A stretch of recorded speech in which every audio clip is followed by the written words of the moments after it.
اب جو آیت آ رہی ہے اس کے پڑھنے سے پہلے ایک بات سمجھ لیجئے کہ یہ جو اب 22 رکوعوں کا مضمون ہم پڑھ رہے ہیں، مجھے یہ بات آج شروع میں واضح کرنی چاہیے تھی، اس میں ترتیب کیا ہے۔ میں پہلے عرض کر چکا ہوں کہ پہلے 18 رکوعوں کی تقسیم ورٹیکل کی ہے ہم نے، 18 کو 4 رکوع ادھر، 10 درمیان میں، پھر 4 ادھر۔ یہاں اب چلے گی ہاریزونٹل تقسیم، افقی تقسیم، اور اس کی بھی شکل کیا ہے کہ 4 مضامین ہیں کہ جو تانے بانے کے ساتھ بنے ہوئے ہیں، یا 4 لڑیاں ہیں مضمون کی کہ جن کو بٹ کر رسی بنا دیا گیا۔ وہ 4 مضامین کیا ہیں؟ مسلمانوں سے خطاب میں ان کے لیے عبادات اور احکام اور شرائع، یہ واجب ہے، یہ کرنا ہے، یہ حلال ہے، یہ حرام ہے، نماز فرض ہے، روزہ فرض ہے، وغیرہ وغیرہ۔ اور 2 لڑیاں جہاد، جہاد بالمال، جہاد بالنفس۔ جہاد بالنفس کی آخری انتہا قتال ہے، جہاں انسان نقد جان ہاتھ پر رکھ کر، ہتھیلی پر رکھ کر میدان میں حاضر ہو جاتا ہے۔ جو جنگ میں گیا اس نے اپنے آپ کو موت کے لیے پیش کر دیا، بچ کر آ جائے تو بونس ہے۔ اس اعتبار سے یہ 4 جنگ۔ شریعت کو 2 حصوں میں تقسیم کیجئے، عبادات اور پھر بقیہ احکام شریعت، معاملات، جن میں خاص طور پر شوہر اور بیوی کا تعلق جو ہے وہ سب سے اہم۔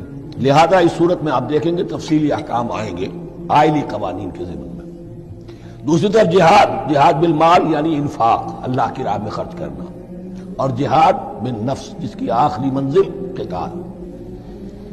اب یہ 4 لڑیاں اس طرح سے ہیں، فرض کیجئے ایک لال لڑی ہے، ایک پیلی ہے، ایک نیلی ہے، ایک ہری ہے، ان کو بٹ دیا گیا ہے۔ جب ایک طرف سے دیکھیں گے تو کٹا پھٹا نظر آئے گا، رنگ لال نظر آیا، پھر پیلا نظر آیا، پھر نیلا نظر آیا، پھر ہرا، پھر لال، پھر نیلا، پھر پیلا، پھر ہرا۔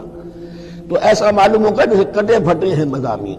لڑیاں کھول دیجئے، معلوم ہوگا ایک لڑی وہ بھی بڑی مسلسل ہے، جہاد بالمال کی، ایک لڑی ہے جہاد بالنفس یعنی قتال کی، ایک لڑی ہے جو عبادات کی، ایک لڑی ہے معاملات کی اور شریعت کے احکام کی۔ یہ 4 لڑیاں، اور یہ تانے بانے کی طرح بنی ہوئی ہیں، لیکن اسی بنتی میں بہت بڑے حسین پھول موجود ہیں۔ طویل آیات اور طویل آیات، عظیم ترین آیات قرآن مجید کی، ان میں سے اب ایک آیت یہاں آ رہی ہے۔ اس کو میں نے عنوان دیا ہے آیت الآیات۔ ان فی خلق السماوات والارض واختلاف اللیل والنہار والفلک التي تجری فی البحر بما ينفع الناس وما انزل الله من السماء من ماء فاحیا به الارض بعد موتها وبث فيها من كل دابة وتصريف الرياح والسحاب المسخر بين السماء والارض لآيات لقوم يعقلون۔ اتنے فینومینا آف نیچر کسی ایک آیت میں جمع نہیں ہے قرآن۔ اللہ تعالیٰ تمام فینومینا آف نیچر کو اپنی آیتیں قرار دیتا ہے۔ آسمان اور زمین کی تخلیق، رات اور دن کا الٹ پھیر مختلف جگہوں پر، اور یہ جو ستارے ہیں اور یہ جو بھی نباتات ہیں زمین کی، ان میں سے آیتیں ہی آیتیں۔ لیکن ان آیت الآیات کو جس طرح یہاں ایک آیت میں سمویا ہے، یہ حکمت کا ایک بہت بڑا پھول ہے، بہت بڑا پھول جو ان 4 لڑیوں کی بنتی کے اندر آ گیا ہے۔ یقیناً آسمان اور زمین کی تخلیق میں اور رات اور دن کے الٹ پھیر میں اور اس جہاز میں یا کشتی میں جو چلتی ہیں سمندر میں یا دریاؤں میں، وہ سامان لے کر جو لوگوں کو نفع دیتا ہے، بما ينفع الناس وما انزل اللہ من السماء من ماء، اور اس پانی میں کہ جو اللہ نے اتارا ہے آسمان سے، فاحیا به الارض بعد موتها، اور پھر اس سے وہ زندہ کر دیتا ہے زمین کو اس کے مردہ ہو جانے کے بعد۔ بے آب و گیا زمین پڑی تھی، بارش ہوئی ہے، اسی میں سے روئندگی آ گئی ہے۔ وَبَثَّ فِيهَا مِن كُلِّ دَابَّةٍ، اور یہ تمام حیوانات اور چرند اور پرند جو اس کے اندر پھیلا دیے گئے ہیں۔ وَتَصْرِيفِ الرِّيَاحِ، اور یہ ہواؤں کا چلنا جو ہے، کبھی پروا چل رہی ہے، کبھی پچھمی چل رہی ہے، کبھی مشرق سے آ رہی ہے، کبھی مغرب سے آ رہی ہے، یہ تصریف الرياح ہے۔ وَالسَّحَابِ الْمُسَخَّرِ بَيْنَ السَّمَاءِ وَالْأَرْضِ، اور ان بادلوں میں کہ جو معلق کر دیے گئے آسمان اور زمین کے درمیان، لآیات لقوم یعقلون، ان سب میں آیات ہیں، نشانیاں ہیں ان لوگوں کے لیے جو عقل سے کام لیں۔ ان کو دیکھو اور ان کے خالق کو، مدبر کو پہچانو۔ آیات ہیں، اور ان کے آیات کے پہچاننے کا جو عملی نتیجہ نکلنا چاہیے، اور جس کو عام طور پر لوگ نہیں پہنچ پاتے جس تک، اب اگلی آیت میں اس کا تذکرہ ہے۔ نتیجہ تو نکلنا یہ چاہیے کہ پھر محبوب اللہ ہی ہو، شکر اسی کا ہو، اطاعت اسی کی ہو، عبادت اسی کی ہو۔ جب سورج میں کچھ نہیں، یہ تو اللہ نے اس کو بنایا ہے، یہ حرارت جو ہے اللہ نے دی ہے، چاند میں کچھ نہیں، ہوائیں چلانے والا کوئی وہی تو ہے۔ تو اب کسی شے کے لیے کوئی شکر نہیں، کسی شے کے لیے کوئی عبادت نہیں، کوئی ڈنڈوت نہیں، کوئی سجدہ نہیں، بلکہ صرف اللہ کے لیے، اور وہی مطلوب و مقصود بن جائے، وہی محبوب ہو۔ لا محبوب الا اللہ، لا مقصود الا اللہ، لا مطلوب الا اللہ۔ جن لوگوں کی یہاں تک رسائی نہیں ہو جاتی، وہ لوگ کسی اور شے کو اپنا محبوب و مطلوب بنا کر اس کی پرستی شروع کر دیتے ہیں۔ خدا تک نہیں پہنچے، اپنے نفسی کو معبود بنا لیا، جو یہ کہے کر رہے، معبود تو ہو گیا۔ ارأیت من اتخذ الہہ ہواہ، اپنے قوم کو معبود بنا لیا، قوم کی برتری کے لیے، قوم کی سربلندی کے لیے جانے بھی دے رہے، وطن کو معبود بنا لیا۔ اس حقیقت کو علامہ اقبال نے سمجھا ہے، اس دور کا سب سے بڑا بت وطن ہے۔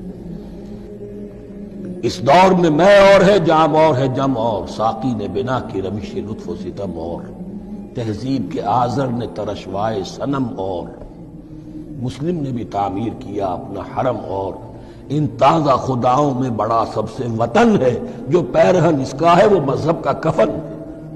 نیشنلزم، ٹیریٹوریل، وطنی قومیت، وطن کی جے، یہ معبود بنائے بیٹھے۔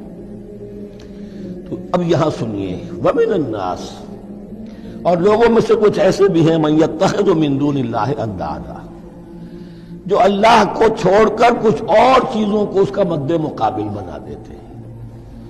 وطن کو بنا لیا، قوم کو بنا لیا، ہیومنزم، انسانیت، نوع انسانی، ہم اس کے خدمتگار ہیں، ہم اس کی بہتری کے لیے کام کر رہے ہیں، یہ بھی ایک معبود بن گیا۔ اور سب سے گھٹیا انسان وہ ہے کہ اپنے ہی حسن کا دیوانہ بنا پھرتا ہوں، اپنا ہی نفس ہے، اسی کے گر چکر لگا رہا ہے، وہی حریم ہے اس کا، وہی حرم ہے اس کا، اور وہ طواف کر رہا ہے اپنے نفس کا، تو وہ بھی تو اس کا ایک معبود ہے۔ لوگوں میں سے وہ بھی ہیں کہ جو اللہ کو چھوڑ کر کسی اور چیز کو اس کا مد مقابل بنا دیتے ہیں۔ یحبونہم کحب اللہ، اور ان سے محبت کرنے لگتے ہیں جیسی کہ اللہ سے کرنی چاہیے۔ یہ فلسفہ ہے اصل میں، ہندی میں سے آدرش کہتے ہیں، عربی میں نصب العین، انگلش میں آئیڈیل۔ ہر باشعور انسان کسی شے کو اپنا آئیڈیل بناتا ہے اور اس سے پھر محبت کرتا ہے، اس کے لیے جیتا ہے، اس کے لیے مرتا ہے، قربانیاں دیتا ہے، اثار کرتا ہے، قوم کے لیے قربانی، وطن کے لیے قربانی، فلاح کے لیے قربانی، خود اپنی ذات کے لیے قربانی۔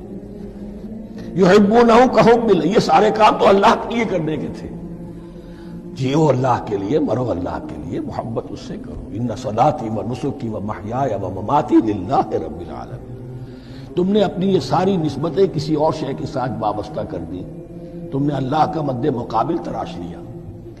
می تراشت فکر ما ہر دم خدا بندے دیگر، رست از یک بند تا افتاد در بندے دیگر۔